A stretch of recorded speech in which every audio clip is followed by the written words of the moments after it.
Құру жұмыстарын жасап жатырмыз. Жалпы мынау темір торлар 20-20 профиль тұрба және 10 қысым, 8 қысымдарды араластырып тоқылған. Бізде ауылда әдетте осындай 40-20 сантиметр тастармен үйлер қапталады. Яғни 1,40 болатын болса, мына қатарда 20-20 санттан 7 тас бар деген сөз. Торлардың мықты болып тұруы үшін біз шегелерімізді осы тастың жағдай барынша ортасына қағамыз.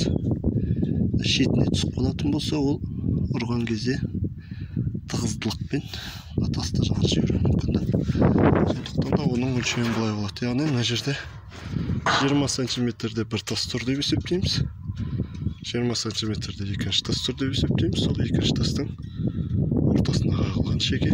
Және де тастың шетінен ар жаққа 5-6 сантиметр ары қарай қағамыз. Тас болса, соны дәл шетінен алмаймыз да.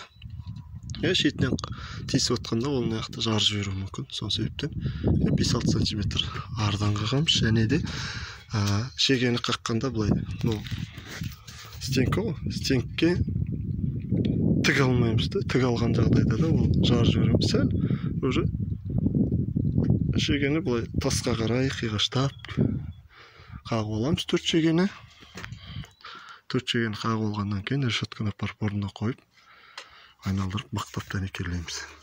Осындай жүйемен құрылып жатыр біздің темір торлар. Осындай система баракаллаху.